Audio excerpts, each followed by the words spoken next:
Okay, today is November 27th. We are the eve of Thanksgiving tomorrow, and this is Paul Glumaz coming to you with General Welfare Presents.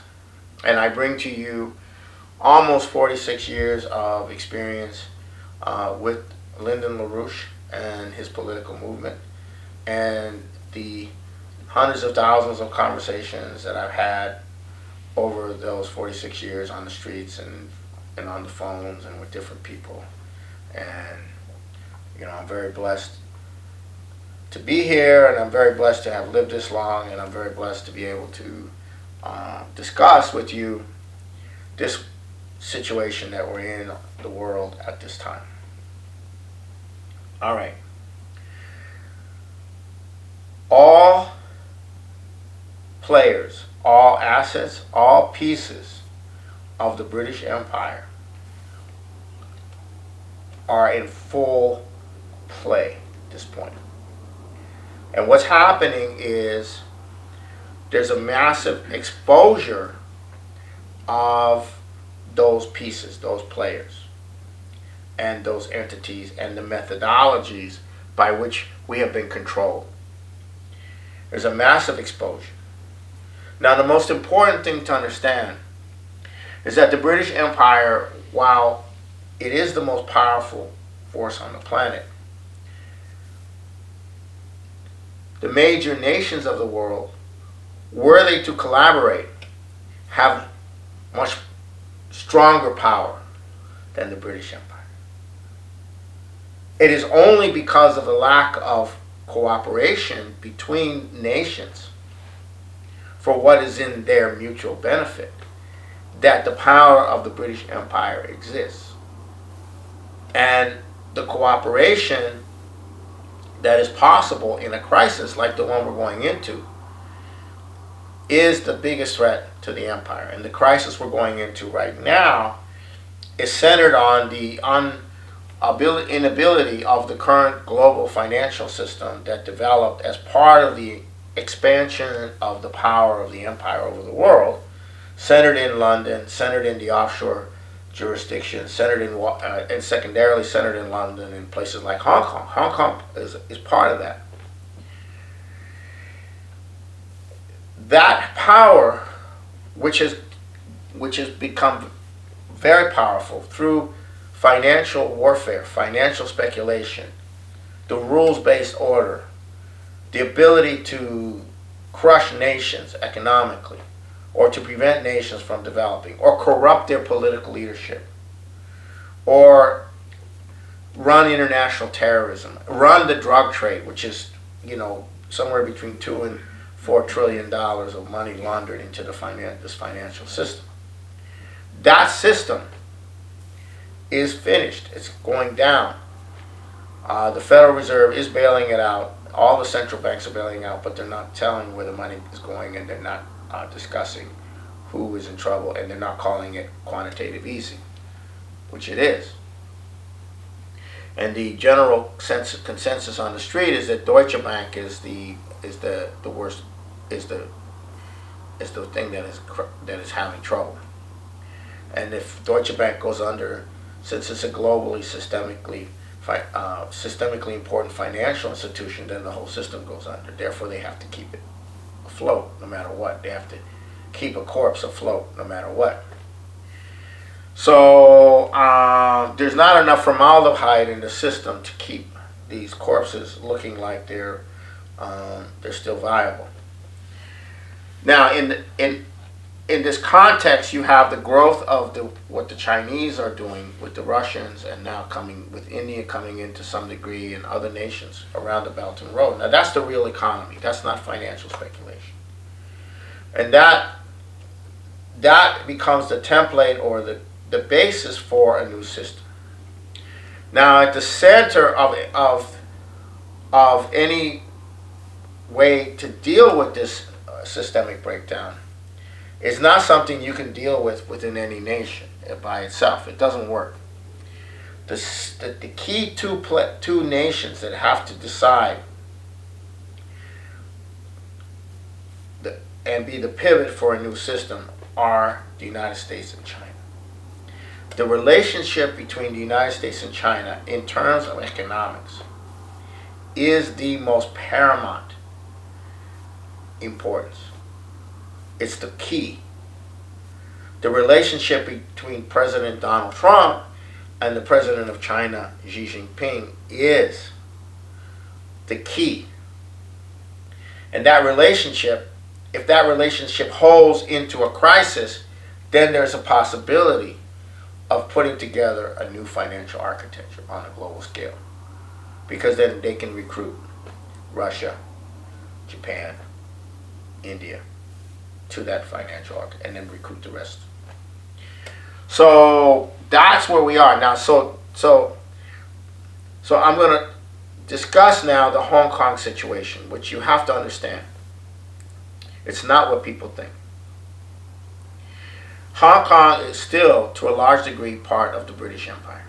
It never really fully turned over to China. China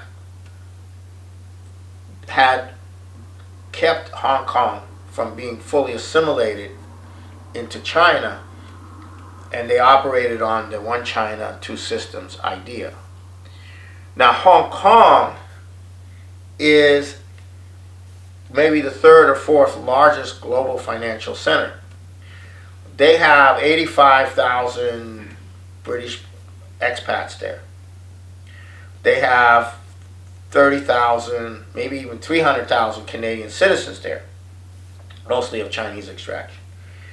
They have everything in place, as just like New York City, as a major financial center for the world. And it operates on different rules. It has its own government.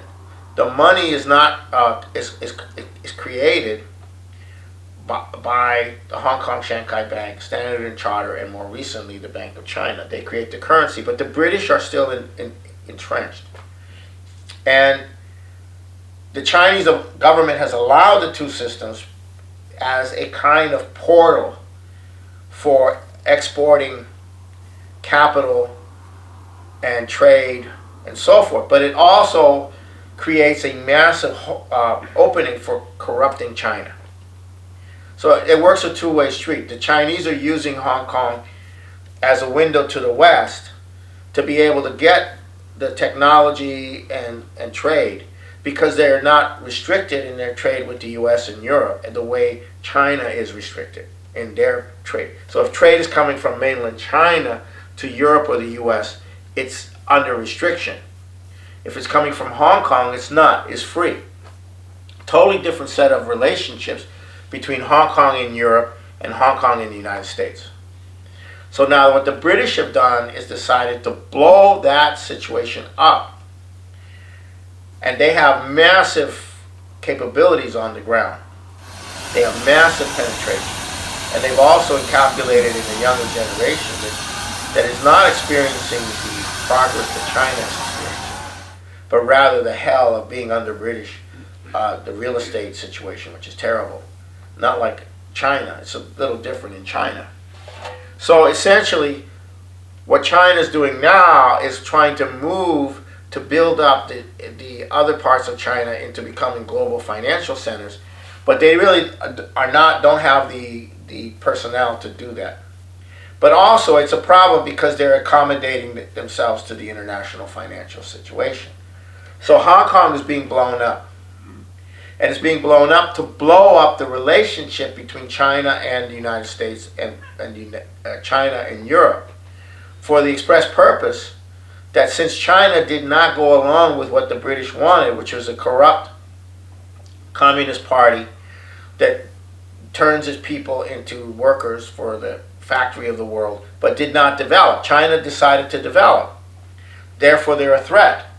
Therefore, there's no reason to want to, there's no hope on the part of the British that they could take over China at this point. Although they did have hopes that their system of corruption and penetration and personal corruption of Communist Party leaders would ultimately lead to creating the environment where they could overthrow the Chinese government. The way the British operate is they corrupt you first, and once you become totally corrupt, then they organize the population to overthrow you and put put whoever they want in there. That's the method that they use. So essentially, that's not working. So to blow up this relationship with China is very important. And so, to a T, the Congress has passed a measure on a human rights thing regarding China that will lay the groundwork for sanctions on China for human rights abuse around the Hong Kong, defending the violence that's going on in Hong Kong, which is absolutely a color revolution. It's totally ugly, just like Ukraine. And the Chinese government, I think Trump may have signed it, but he probably apologized to the Chinese saying I had to sign it. But at the same time, Senator Ted Cruz is now putting another bill in to recognize the independence of Taiwan.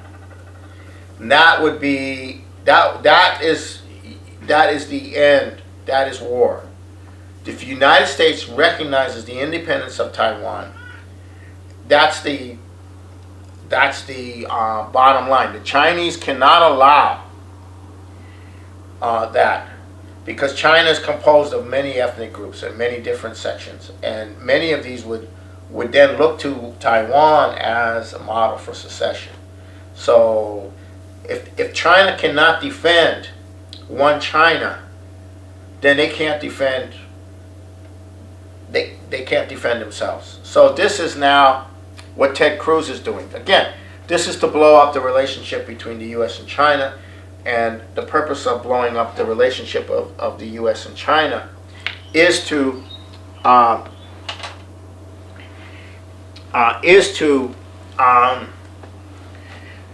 break up that potential relationship that Trump needs to have with China if there's going to be any possible future new architecture, which would be the fulcrum of the beginnings of a new architecture. So now I'm going to move to the Ukraine. The entire hearings that you saw before Adam Schiff's committee has everything to do with the situation in Ukraine. They're trying to bolster the Nazis in Ukraine and prevent a relationship emerging between Trump and Zelensky, between those forces in Ukraine that want to clean up the mess in Ukraine and those forces in the U.S. that want to clean up the mess in the U.S. around the attempt to go after Trump. Now, the whole point is that Ukraine is the basis for war with Russia. The whole idea that was presented by George Kent in his testimony and Bill Taylor, who were the first two witnesses to testify, was that Trump is preventing Ukraine from being part of NATO, preventing a full-scale military war on the border with Russia. That's Trump's primary crime. And then after everything was done, they brought in this Fiona Hill, who basically said that Putin is running the operation to intervene into the elections, and that Putin is effectively running the United States. Fiona Hill is a Russian expert that worked with Bolton, and anyhow, so this is the narrative that they're trying to promote: is that defending Ukraine. Never mind Victoria Nuland coming in with Biden to put the Nazis in power and the violent overthrow of an elected government and so on and so forth. Everything is being done to black out the truth of that, even though Oliver Stone has put forward a film, Ukraine on Fire, and the other film, the more recent one, which explains it all. The mainstream media is blocking all this out, and Fiona Hill's testimony was an attempt to reject all of the actual truth. It's to say that those things are just disinformation. So the Ukraine situation is very key. Zelensky, the president, is in a very precarious situation. He's under the threat of assassination. Now, Scott Ritter has put out a post that he was one of the Veterans Intelligence for Sanity. He was one of the whistleblowers and an inspector, a nuclear WMD inspector. He has put out something on the whistleblower, whom everybody knows, and who is a very young guy, who was the deputy director of intelligence for Russia, for Russia and Ukraine. So he was coordinating all of this in the intelligence community, and he was in the White House. He was under Brennan, and so on and so forth. His name will come out, and it wouldn't matter. I know we all know who his name is. You might know who his name is. I'm not going to say it. I don't want to get sued. No, I don't know. I could probably say it. Chair Morella. How's that? Anyhow, so that's the second spot. Now the third spot, which is a very serious situation in all of this, is centered in Latin America. It's the overthrow of the Bolivian president Evo Morales. Evo Morales was overthrown by a coup. He legitimately won the election. None of the claims that he was for fraud will ultimately be held. And a combination of a right-wing Catholic militia with the help of the police and to some degree the military overthrew this very popular president whose popularity rests in his economic program to uplift the population of Bolivia, the lion's share of which population is indigenous. Now, you got to understand, the indigenous people haven't been heard from historically. And they voted this guy in. Of course, the international financial community and George Soros, all these people liked this idea because he was the leader of the coca growers. But as soon as he got in, he started to move to develop the population by nationalizing the oil and the minerals, and moving. In the course of the 12 years as president, poverty was reduced 42%, extreme poverty by 60-some%. And this violent overthrow was based on a Catholic ideology attacking the fact that the indigenous people still have pagan beliefs. They worship the Andean Earth Mother. So this is very serious. And what happened is that the indigenous population is now coming under attack, almost as if they were, And this is the right-wing Spanish militias are essentially the descendants of the colonialists, the colonial Creoles, and the indigenous people have been indigenous all their, and there's 80% something like indigenous population in Bolivia, a large percentage, and also in Ecuador and Peru. And the reason there's such a large indigenous population is that they lived at these higher elevations, 15,000 to 20,000 feet, higher, where they created these potato terraces, and they underwent a biological shift. And the Spaniards, when they went up into those regions, they had a hard time procreating. Almost impossible for the Spaniards to procreate at that elevation. So they never really got too many procreated women. They never really were able to inseminate the women. So that's why you have a large indigenous population that didn't really mix historically. So anyhow, so now you're going to see the indigenous people fight back, and now you're going into a civil war based on this religious indigenous thing.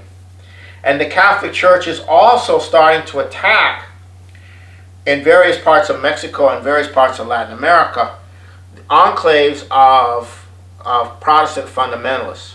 Now, what you have in a lot of these countries, among the very poor and among the people that have been, discarded, you have the growth of Protestant fundamentalists. And now a new religious war is being set up between the Catholics and the Protestant fundamentalists.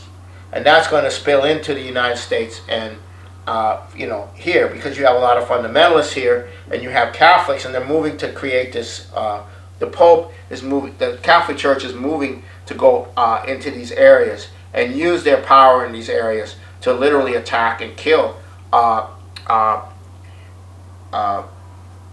evangelical Protestant fundamentalists who are anti-Catholic, and so you have this Catholic-Protestant religious war getting started in Latin America. as we speak.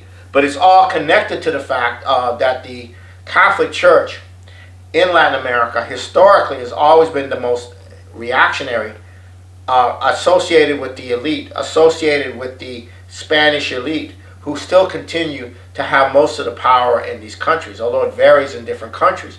In Mexico, when the Mexican Revolution, the Catholic Church not only sided against the Mexican Revolution, but the revolutionaries were anti-Catholic. They were anti-clerical. Actually, the politics in Mexico was anti-clerical. And when the revolutionary institutional party established itself, it was anti-clerical, and it began to confiscate and come down on the power of the Catholic Church in Mexico, which led to a civil war called the Cristero Rebellion, where the Catholic churches launched a guerrilla war against the government, which killed 250,000 Mexicans and caused several million Mexicans to maybe 500,000, a million, 2 million Mexicans to flee into the United States. This is how potent the situation is. And this is what is being unleashed. This is what the British are unleashing with their current ally, which has been their enemy for quite a long time in the recent period, but now is their ally, the Catholic Church. And the Pope has now declared that all nuclear power has to be stopped. He's gone anti-nuclear, all pesticides, he's gone off the deep end. He's become almost as bad as Greta Thunberg, the Pope. He's gone off the deep end completely. But no, he's not, because this is the war. They captured the Catholic Church through the pedophilia rings, and now they're going with this war against civilization in league with the British Empire. So this sets up these religious wars in South America. They may not appear to be religious wars, but this is what you have. This is what you have going on. So these are all the things that are being deployed, and being deployed everywhere. But what's happening is the role that I play and the role that the LaRouche movement plays internationally is while we don't have a large following in terms of viewership, our analysis and our perspective gets to the highest levels of Russian, China, U.S., Europe, and what's happening is that a lot of the understanding of this is finally occurring. Where President Trump says that Ukraine is a buffer state between London and Russia. That's it. That's an interesting formulation. What does he mean by that? So you have an increasing understanding that the empire is not conservatism or communism or socialism or anything like that, but it is an empire being deployed. Trump is also making statements about shutting down the drug trade, about a war on drugs. That is the British Empire. That is George Soros. So you have a process of the deployment of these assets coming out into the open. So you have the weird situation of these so-called progressive, liberal, peaceful people wanting war with Russia and China. Or you have the spectacle of some of these liberal, progressive people accusing Trump of being a white supremacist when Trump is making massive inroads in the African American community like no other Republican or white politician has ever done, in the recent non-democratic politician has ever done. And so what are you going to call these African Americans who are now coming to Trump? Are you going to call them white supremacists? Because everybody who obviously supports Trump is because they're a racist and they're white supremacists. So you have all these contradictions occurring, all these weird, wild contradictions occurring, because people are in a crisis. Okay, people are in a crisis, and they're going to have to choose sides between the old paradigm, which is this imperial paradigm, this neoliberal paradigm, versus the new paradigm of economic development and a sovereignty of nations and the development of nations. And everything is being sidetracked from that discussion. Everything. The empire is based on disrupting every discussion that can occur of what is in the interest of the nation, what is the interest of the people. Everything's a sideshow. Everything. The Democratic debates are a sideshow. The whole impeachment hearings are a sideshow. It's all one big sideshow to obscure the reality of what should be done and must be done in this economic crisis and in the global strategic crisis. And that's all there is. It's a sideshow. They have nothing else. But if they can disrupt the ability of a nation to work together, then they have a chance of creating the wars and the chaos and the depopulation that they so fervently desire. Okay.